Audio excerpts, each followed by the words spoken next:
Money Miners. Another week of bloody Money of Mine top shelf info coming up. And good old bloody, speaking of top shelf access mining technology, drill hole survey instrumentation gurus. I'm not giving much away, but there might be some new shit coming out. I look forward to it. That is all I'm saying. Gone from the best to even better. Oh, it's like ranked 1 to ranked 0. Even higher than 1. Boys, what do we got for today? We are going to start with a bit of a sort of recap in a way of the reporting season, Maddie. We're going to highlight 8 of the most sort of interesting or fascinating talking points or details that we didn't have time to get into over the past month. And then I think we're going to move into a bit of Genesis. Eh? Bit of Genesis, bit of news out. I'm doing a lot of inferring. Pardon the pun. We'll see. We'll see if I'm right or not. I'm looking forward to seeing what you've drummed up there, mate. Yeah, kind of big news, actually. Mate, JD and Trav, this interesting details of reporting season, which is most people would look at and think, geez, that's a lot to read. But you're handing it to them on a platter here. Take it away. What's for the entree? You're dead right, Matty. You can be a bit weighed down in the detail by just the sheer volume of information coming at you. But we've tried to pick out a few things that we found interesting as we were kind of re-listening to a few of the calls and, perhaps looking at a couple of slide decks. So the first one is from Rio Tinto, and it was an interesting call that they put on. This was almost a sort of month ago roughly now, but in the sort of recap, I thought it'd be worth highlighting their kind of perspective on M&A. So there was an interesting question put forward by James Redfern of BofA, and they're sort of talking about M&A, paying a premium on a deal and synergies and all these things. So let's hear it from them. Jakob, I think you made some comments earlier that in terms of any potential M&A, that the potential synergies need to exceed the potential premium paid, which is often quite difficult. I mean, if we take Tech Resources, for example, it was in the press a couple of weeks ago, market cap 25 billion, a 30% premium would be 7.5 billion. So could you potentially extract synergies exceeding 7.5 billion in that case? And I've got a follow-up. Thank you.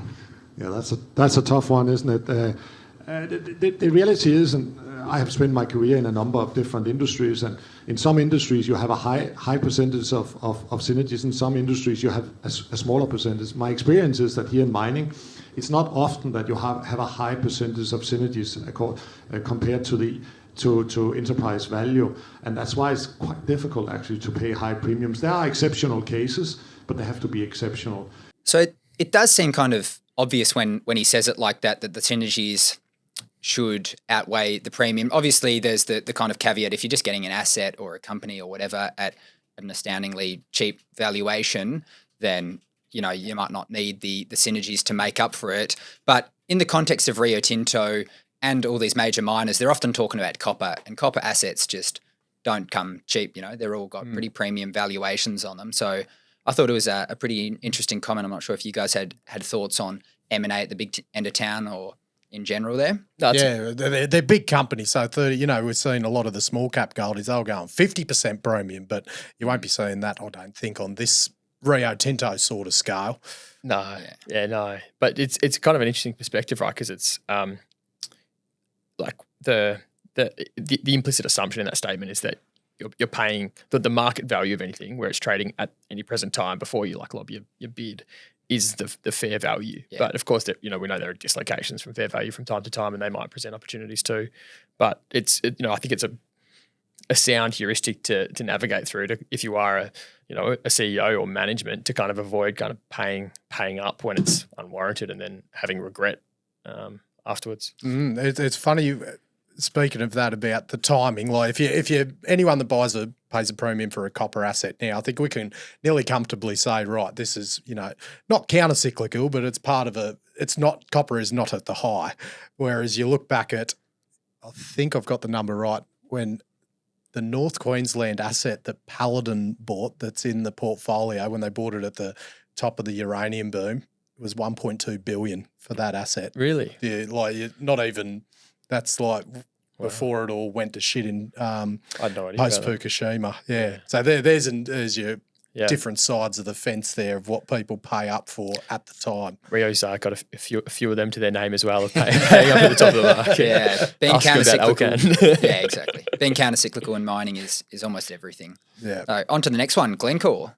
Yeah, this is just an interesting snippet from Glencore CEO Gary Nagle. He's talking about two different commodities here, cobalt and copper, kind of side by side. Thought it was just worth taking a listen. Certainly structurally oversupplied, particularly out of the growth in supply from Tenke and Kisanfu in the DRC. But the demand side looks pleasing. All three buckets of demand, aerospace and defense, EV, and home user goods, all are looking very good. So as that demand grows and the growth in supply starts to steady out, and it will steady out because cobalt is not like nickel in Indonesia where there's just new deposits being developed and ready to bring to market anytime. Cobalt does, it is, very well, there's a byproduct mainly out of DRC. There's not too much growth beyond what's coming on now. So we wait our time, we bide our time for demand supply to get back into balance. And whenever that happens, we see structural upside to cobalt pricing. And copper, the third or the fourth one that you mentioned, I mean, everybody's bullish copper. Everybody wants to get into copper. We're already obviously very large in copper with 1 million tons of copper production and another up to 1 million tons of growth, as you rightly say, low capital intensity and mostly brownfield. So that is certainly very exciting. And in terms of demand for copper, we still see that as the backbone for decarbonisation going forward, and particularly the new industry. People worried about China, but one thing about China, copper demand remains strong because the spending on grid is very strong. Spending on AI, data centres, renewable infrastructure and the likes is very copper hungry, very copper intensive, and that still has a long-term, very bright future. Yeah, I thought that was interesting. Like on the cobalt front, like Glencore, whenever they talk about cobalt, I'm so intrigued because quite often what comes out is this, intentional strategy of curtailing their own selling of cobalt into the market while it's at sort of, depressed prices, and they wait for, kind of a healthier environment before they start sort of selling, and it's a reminder that not too many miners have the luxury of doing that, of like kind of playing the waiting game with how they actually sell into the market. Most miners kind of have an obligation to keep selling to fuel their costs, but Glencore has got a much more like luxurious position on that front. And then on copper, just kind of some of that rhetoric about AI data centers being copper intensive, I found kind of interesting. That's just a theme that's going to keep growing and keep playing out. Is the growth of AI data centers? AI data centers are EVs 3 years ago. Yeah, It was fascinating in the economic outlook that BHP put forward. They spoke about copper demand for AI, end users and data centers essentially being 1% of copper demand currently, and projected to be circa 6% by 2050. So that was an interesting pull through. They're seeing it, obviously they're priming themselves as a copper company. And on the cobalt front, and more on the context of controlling or curtailing your supplies, as you put it, it was very interesting. I was going to play a similar snippet from Lynas, who were kind of talking about a similar kind of thing, not wanting to flood the market. It's an interesting dynamic from being at the other end, when you're a commodity producer and just have to sell it, you need the money, versus being able to sort of hold it back and just not flood the market. Yeah, I'd be interested to see what that means for Murrin for Glencore, because obviously nickel in the toilet, it's a big laterite deposit, but it's the biggest producer of cobalt in Australia, that operation. So I'd be interested to see what that means, if that will ever get curtailed in this environment or not, but it's a fucking big thing to curtail. Yeah, it is big, kind of when you think of the operation and stuff, but it's a rounding error for Glencore. It's like nickel west for BHP. Effectively, it's fuck all. Alrighty, on to the next one. So this one's really interesting on Sandfire. The question comes from Matt Chalmers at B of A, and they're talking about Sandfire's net debt position. So they closed out FY24 at roughly US $400 million in net debt. That was a sort of beat on expectations, although there was some CapEx that was moved from FY24 into the next year, the year we're currently in. But a lot of, kind of bullish talk about them moving toward a net cash position and dividends. So let's hear the question and discussion. Just on the desire to de-gear as much as possible before switching to dividends. I mean, is that still the case in terms of you'd like to fully pay off the debt? I mean, is there not some level of healthy level of gearing that you'd like in the business in terms of the longer term cap structure of while still paying out a div? Yeah, look, great question, and I don't want to sound flippant, but it's not a conversation we've really felt we need to explore deeply at this stage, because it's clear to me that the most important thing for us to do is to de-gear and move back towards net cash. I have a personal view that mining companies historically have underestimated the the impact on your cost of capital if you compound what is deep operating and cyclical price leverage with financial leverage.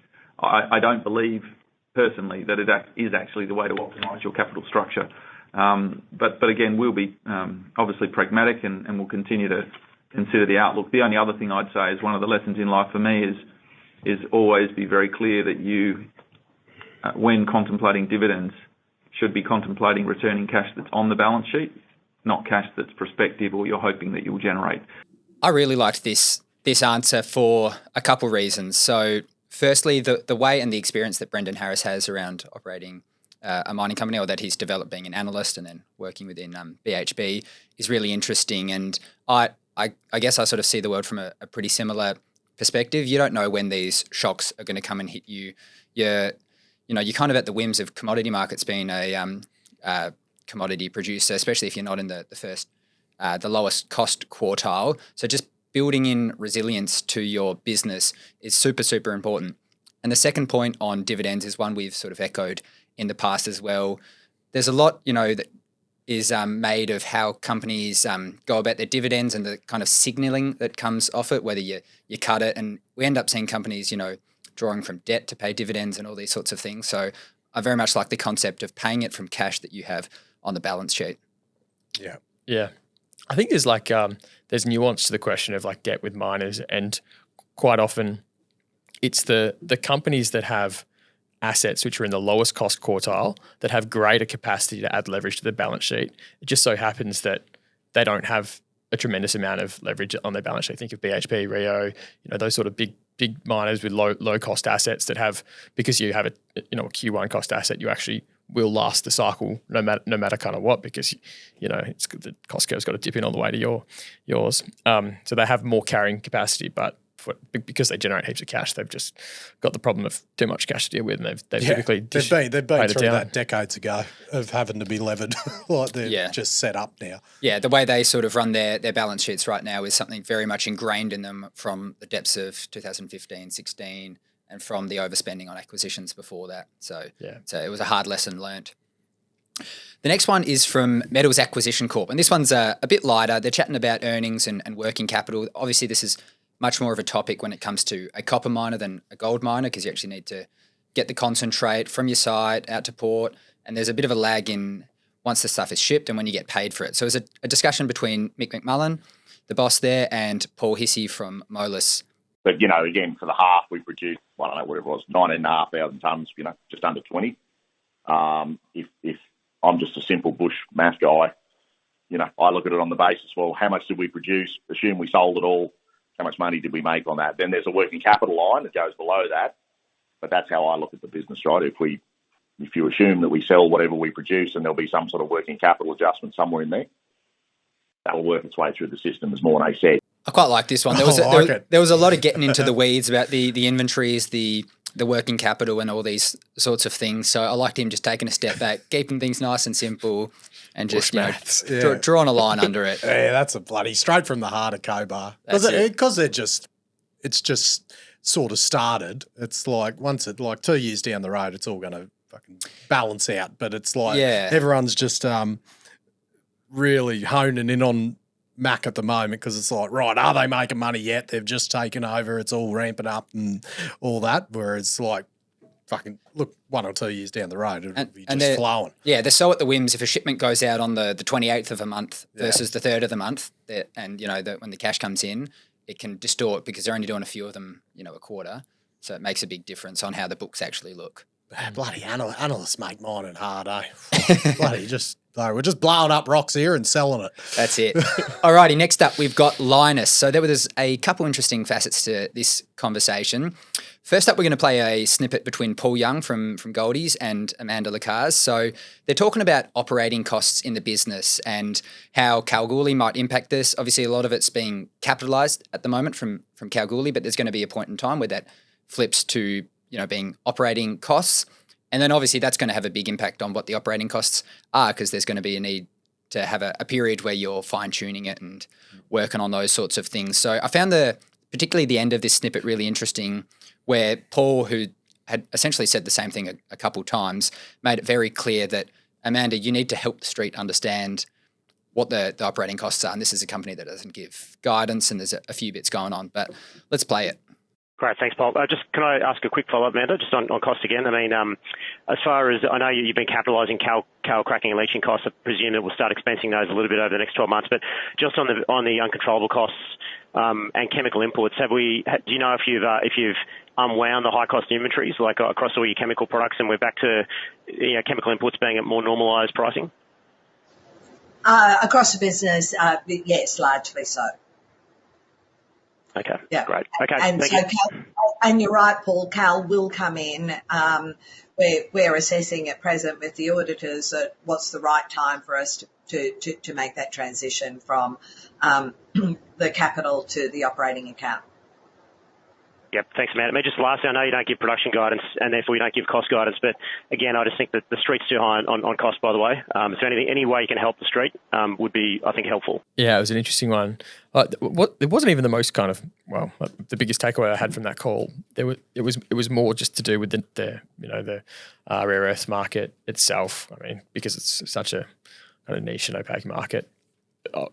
Who's really keeping up to date with the latest rare earths news? You kind of normally just wait till Linus reports, and then you're kind of like, oh, that's where the market is right now. Yes, yeah. Them and bloody MP. Yeah. But I'll say it's climbed back up. It was 43. It's nearly up back to about $50 a kilo. That was that was a takeaway kind of from the call. It looks like there's some green shoots in that market. Yeah. We should probably play the snip itself from Amanda. We never set a path and then bullishly go down that path no matter what else happens around us. So, of course, we will accommodate what happens with the market. As I said, though, I think that we've got some signposts at present that give us a bit more confidence coming into this financial year. Not just the, sort of firming of the price over the last month or so, but the new Chinese quotas which were released last week certainly give us more confidence that there's a drive also within China to really improve value in the market. And we are seeing an improvement in demand and a reduction in inventories at the same time.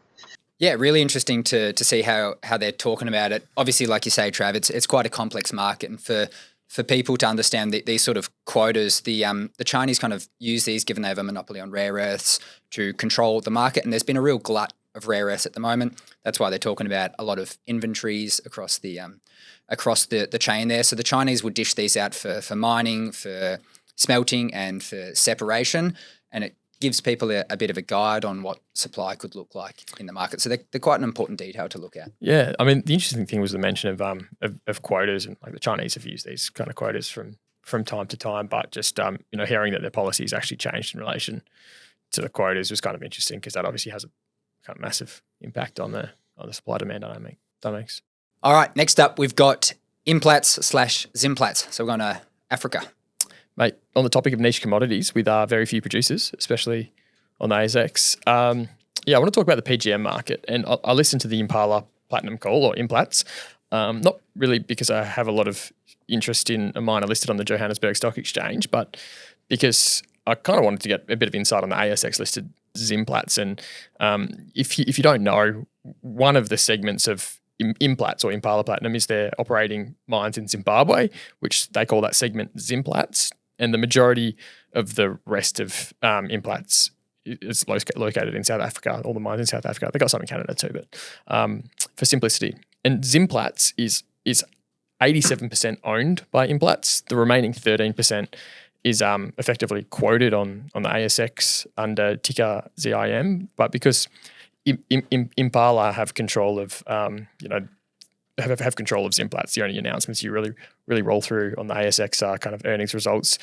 the same day that Implats report. So here's what Implats CEO Nico Muller had to say when asked about Zimplats. As far as our investment appetite or investment posture is concerned in Zimplats, we've been present in Zimbabwe since 2000. Not just after 2000, so it's in excess of 20 years. It's always deemed a high-risk jurisdiction. For us, it has been an exceptionally positive experience. We understand that there have been policy changes that happen from time to time, we frequently engage through Zimplats with the government. We are aligned with them. On top of that, they have the remaining world-class assets. Shallow, the Great Dyke is associated with mechanizable board and pillar shallow assets. So in my mind, if I look at the globe's PGM opportunities, I mean that has to be the most attractive. So I would suggest that if there's going to be any new developments in future in PGMs, if you're going to rebalance the assets of the industry, I am predicting a higher probability of us having new production emanate from Zim. We are not planning any new growth in Zimbabwe. We will do everything that we can to extend the lives of Mimosa and North Hill is not happening, and Zimplats when the new portal studies are in process. So our current position is to maintain life. We've got 50% of the group's reserves in Zimbabwe, and so we see long life. But we do have the processing capacity, which historically was a constraint. So now we've got the Mark, you can talk to the exact excess capacity, but at least we've got the ability to consider treating Mimosa's material or part of the material at Zimplats, or potentially any new production that may emanate in that country. So don't take my comments as us having an investment option on the table that we are going to announce to the market. It's more a long-range strategic direction comment that I made. I mean, yeah, kind of a few interesting kind of takeaways there. One was, speaking really highly of operating in Zimbabwe, that they have the remaining world-class assets, and that he anticipates new production M&A from Zim. So I just like in Impala, they've been embarking on some hefty capex in Zimbabwe, US $325 million to bring Mopani online. They're doing expansion at Bema mine, chunky, nearly or about US $500 million in capex on smelter expansion there, as you were sort of talking about that refining capacity that used to be a constraint. And if you kind of just look at Impala's segment contributions, like Zimplats operating performance was a really, really solid contributor there too. So it's just one to keep an eye on, kind of as whatever evolves with that PGM market is like, that's kind of the company I kind of keep watching. Yeah, that's really interesting. So is that same as when you said the what's listed on the ASX, is that the free float, not including Zimplats' ownership? So it's like, it's just that. It's just the 13%. Yeah. And of that 13%, like call like 8% of it doesn't even trade hands. It's kind of just, old school founders that have just held it forever. Right. So there's not much that actually does trade very often, but yeah. Oh, the bloody, when do you think the PGM thing's coming to fruition? I was just going to say, I saw some interesting comments on the weekend from Northern Platinum's CEO Paul Dunn saying the South African platinum mining industry had entered in irreversible decline with low prices and demand suffering from EVs and all these sorts of things. Yeah. Who knows what the journey to that endpoint kind of is? There could be real sort of spikes in between, but. Yeah, I mean, I think we've just seen more of the same that we were talking about a few months ago, just cuts and stuff and pushbacks of CapEx. So it's been still gruesome, Yeah, I think we probably need a bit of haven't revisited probably a lot since we talked to Matt Fernley about just where the whole thematic is around plug-in hybrids and all that sort of world. We've been talking about other shit. Yeah. And with all this discussion about a sort of global recession and all these things that just, whacks car demand, whacks, whether it's EVs or hybrids or ICEs, they just get hit when the world sort of rolls over a bit. So that's been much more front and centre, I think, for a lot of investors in the past couple of months. Yeah, yeah. Righto, next up, the Aussie powerhouse, Fortescue. I thought we had to get one in on the iron ore market because I'm really fascinated about it. And I think you could almost make a pretty strong argument that the outcome of what happens in iron ore is more important than every other commodity we talk about put together for WA. And, with that, I was very keen to hear what they had to say about the sort of broader market. I was interested to get a bit of info on Iron Bridge, but they sort of batted off most of those questions or kind of talked around them. So here was a question from Glyn Lawcock from Barrenjoey, just asking for sort of general mood in and around the iron ore market and what FMG had been seeing. So this is what Dino Otranto, the CEO at FMG, had to say. Obviously, the near market, we've seen some uncertainty with demand and stronger supply coming on. We've seen a most recent price uptick. We've seen some tons already starting to come out of the market, predominantly from India. So our view is, yes, the market is going through a transformation. Very encouraged, though, by diversification and the robustness of the Chinese market. So I thought it was particularly interesting to hear the comments on India, since, diving into what BHP had to say about it, and they kind of put those higher cost producers in 3 different tiers, one of them, of course, being India. For Fortescue to then come out and say that they'd seen production already start to come offline in India gives a bit of an indication of the pullback in prices starting to eat into the cost curve, the higher ends of the cost curve a little bit. So that's a space we definitely need to watch out for. Yeah, a lot of always continuous chat with Fortescue around bloody green energy and renewables and everything, the new green logo, but bloody, there's just one word missing and it's Silverstone. I can't believe I didn't hear it. Yeah, I was it's command like effing in the reports there. Didn't find it, mate. One goes with the other. And get some more bloody Silverstone in your life, FMG. They'll be greener than Shrek if they do. Bloody, You'd think they look at their sort of peers up there in the Pilbara and they see what Silverstone has done, for the everything from, the trucks, the buses going around. Mate, the Polaris, there's been some historical Silverstone in FMG. The EV Hilux Polaris buggies. I just think they need to up the amount of Silverstone. Like, if it's good enough for everyone else, it'd be good enough for bloody FMG. You'd think so. Mate, they're set on this 2030. It needs to happen, and it's not going to happen without Silverstone. Yeah. That's awesome. Anyway, just hand it to them on a platter. Once again, right, next one, Ramelius. One more comment on just that. Did I see a headline that Twiggy reckons that the floor in iron ore is $80 a tonne? I think I saw a headline about that. Did you read that? He did make comments. There was a little video that sort of went with that as he was up in the Pilbara, but that's not too. Does a floor mean we don't want it to go below that? Very much so. Probably pays a bunch of money to some in-house economists or something. Yeah. But it was sort of similar comments from the big Australian BHP as well. So still got his plus $1 billion divvy this year. The Twigster and Nicholas. So he'll have to live off that. Mate, just still putting food on the table. That's it. It's all good.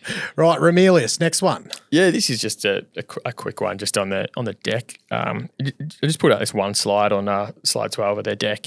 It just shows their margin per ounce, and like they define margin as basically what the realised gold price was in that year, less the all-in sustaining cost, and they sort of chart it since 2016 here. And I think it's just kind of amazing to look at that chart and just see that giant margin expansion in 2024 kick in. And I mean, we all know why. It's the grade of Penny is just king. I'm sure they've got operating efficiency and the processing only of Edna May. That's where it's come from. A contributor as well. It's it's amazing. Either way, it's fucking unbelievable. Oh, it's a chart you don't often see in gold miners, but yeah. Let's see how long they can maintain that one. Gee, gold miners making money.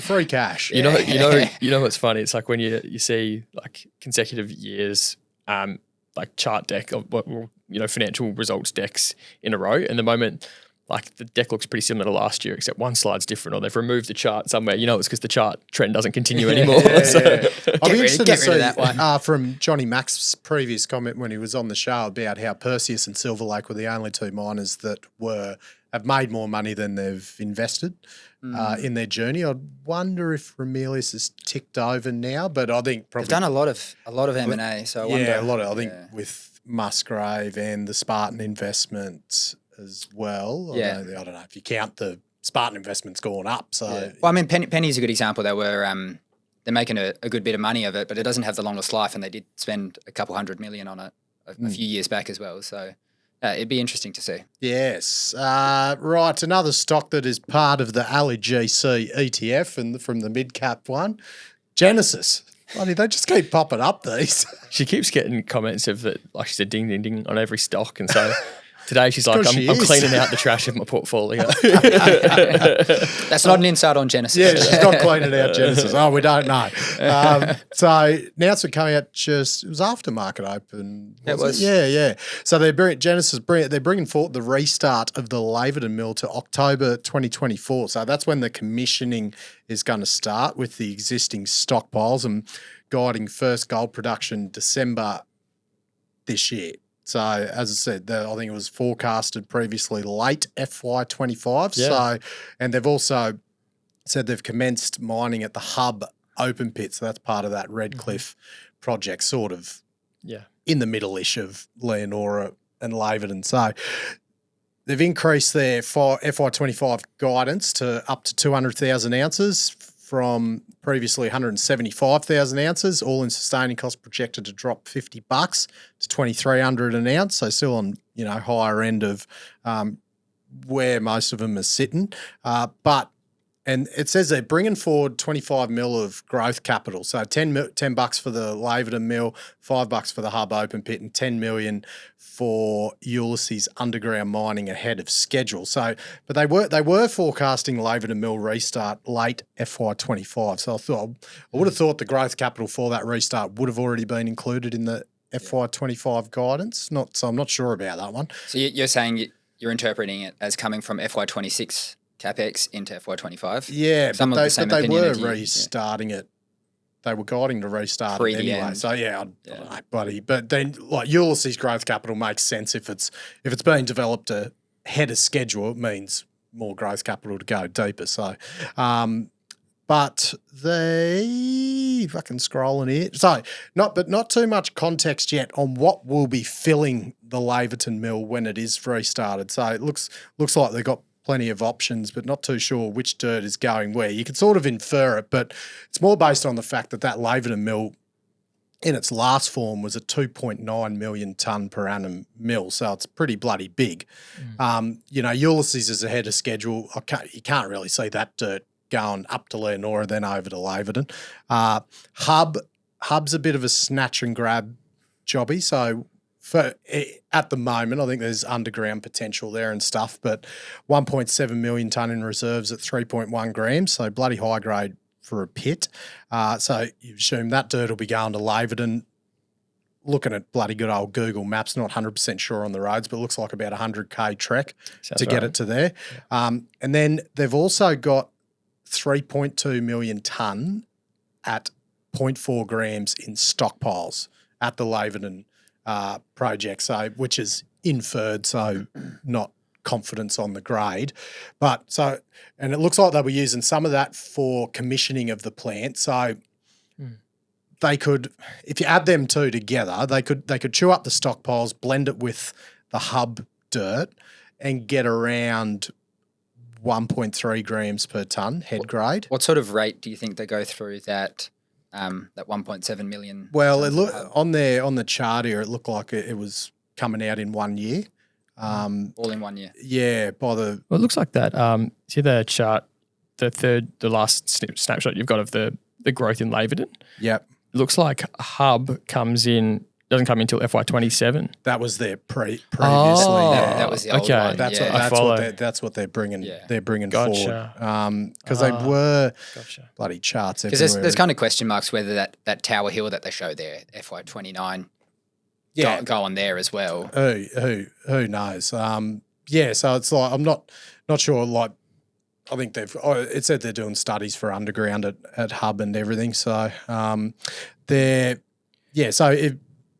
combine the reserves they've got, maybe 1.3 grams, 1 3/4 years worth of dirt for that Laverton mill, 2.9. So taking them that could take them into FY26, end of FY26.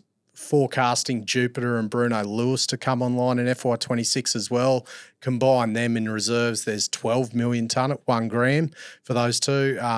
So you can see that Mount Morgan's mill, the Laverton mill, potentially being just that high tonne, low grade operation. So it looks like you add all that together, it's like, right, that could work without having to bloody buy other shit, depending on Bruno Lewis and Jupiter coming online. Because I still, even though they're in that deck saying that Tower Hill FY28, 29 going to Laverton, which is right next to Leonora, I still believe something will happen with Vault, not Red 5, Vault before then. So it'll be definitely going to King of the Hill to be processed. That's the gold medal. Or expanded or an expanded Leonora mill, which they have talked about.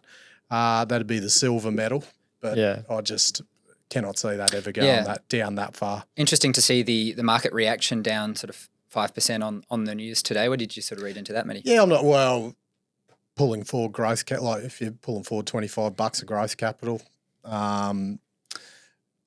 Maybe that's why all the goldies are down today. Some more than others, so it might be just a market thing. It'd be interesting to see once they wrap a bit more meat on it and we see where the tons are going to come from and stuff, how the market sort of fares on it. Yeah, they did. I think in the last tech they did say, unless this is it, they did say updated guidance was coming out in September, so this is probably it, but probably still chasing some colour on exactly what that plan is for Laverton, because it has sort of, as I said, Hub was initially forecast that Jupiter and Bruno Lewis were going to be the first sources of feed for Laverton. With the stockpiles, yeah. With the stockpiles, but now Hub's been sort of brought forward. So probably I'll be interested to see what the detailed plan of attack is. But hey, why tell everyone? Yeah. Keep it up your sleeve, eh? Matty, those sources of ore you just described that are going to go into Laverton, I mean, they were all in the portfolio of Dacian. So this is just kind of Dacian reinvigorated is what we're going to see Mount Morgan's, at least in the early stage. Yeah. There's not like any of Genesis or any deals that they've done where they looks like they're going to be diverting ore there. The benefit is maybe the kit that it was at Cardinia, not Cardinia. Yeah, I know the assets. Rayside, and the ones they got out of Kin. Yeah, there's no talk of them yet, and maybe they're a bit early stage from just a permitting front and all that sort of stuff. But one benefit is, like you said, Hub it was too early stage to send Hub into Dacian yet. But like you said, it's kind of a bit of a snatch and grab and kind of goes relatively quickly. So I think maybe the market's a little bit uncertain about the long term of Laverton kind of after Hub as well. And stuff like that. Yeah, possibly, and whether they're who knows? And I think it's the whole, as I said, one deal with a deal with Volt changes everything.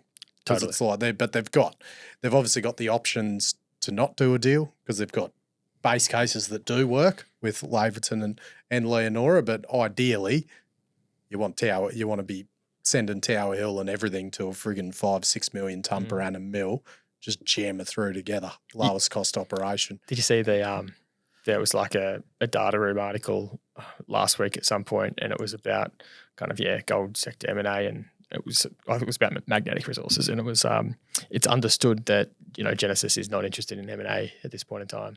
It was kind of like the comment there, but I continue. You wouldn't think that from the Diggers Prezzo of magnetic. Oh yeah, that was funny. Yeah, I continue to think Genesis will always be a company in the picture of M&A. Like they're just it's just the way they are. Like even if I'd always just kind of take their M&A appetite with a grain of salt, just because you never know. They'll probably just do a deal and no one will expect it and stuff like that too. Yeah. It sort of comes at, like the right time for these things, because this is sort of real synergy type M&A, potential synergy type M&A that we're talking about. If something sort of comes for sale or is there, you might just have to go for it rather than see it go into someone else's hands. Yeah, I think Volt coming off 12% last week when we last spoke about them, that'd sure that's bloody pricked their ears up a bit. Bloody chuck a thing on the table. It still sounds weird you calling it Volt. I know, we've got to get used to it. Volt, just with the V. It's like some like renames you get around straight away, but like I still call Twitter. Yeah. How long did it take to get Gascoigne to Spartan? I think it was pretty quick. That was pretty quick. Yeah. Most people were pretty keen to forget Gascoigne. What other ones have we had in the Delta Lithium used to be Delta? Hoover House for a moment there. Wasn't to be, though. No, that didn't pay off. I'm sure there's been a few on the journey. Fuck it, we've been going a while. Anyway, if they're bringing forward this Laverton restart, good on them, but I just bloody hope they're taking up CRE's offer for a free review of the existing insurance policies. No downside to it. In place, but you don't need to bring forward any CapEx guidance. Growth capital, because it's bloody free. A free review. A free review of the insurance policies. Wow. So I'm sure it's insured at the moment. Genesis are miners. There's no point in miner being an insurance expert. Why waste your time? Focus on the mining. Get CRE to look at it for free. What a bargain. It's not even a bargain. A bargain means you're getting something cheaper, but you're paying something, but it's free. Mate, how much were the goldies whacked by those weather events over January, February, March? Imagine you just had that in your policy. Yep. Exactly. You could have a glaring hole that you don't even know about, and they'll point it out for free. Exactly. I wouldn't even say we're not talking medals before, CRE, they're not even the gold medal. I'd class them as the Michael Klim world record of CRE insurance, specifically this. Check that time, 48.18. Michael Klim has just broken the world record. Bit of Australian nostalgia. Well, love it. Good work, Matty. One last one from me. Just a bit of feedback on our MinRes episode last week. Right, you wouldn't believe it. Ding, ding, ding from Ali GC. A few people have pointed out that I've got some exchange rates wrong. And I made a fundamental error in my analysis that I assumed the annual report was in US dollars, like most miners, but Mins is Aussie dollars, being an Aussie dominant producer. So that led to a few errors in my analysis, which I hope to cover in a future episode this week with a Min Bull. Hopefully that happens. I'd be excited that'd to be a good explore one. that territory. That'd be a good one. So disregard I'll moderate in the middle. Disregard the analysis in lieu of a future episode this week, we hope. Very good. Good stuff, guys. Oh, I tell you, I'll never disregard Naxos mining technology. Never. Who else would you not disregard? I would not disregard MMS, Verify, ADIA. More to be said about There's them. more soon. to be said about ADIA. Who is ADIA? I'll tell you soon. DSI Underground. Never disregard that. Bloody Silverstone, CRE, Insurance, Greenlands Equipment, K-Drill, and don't disregard a spark chart because it's correct. Hoodaroo, guys. Hoodaroo.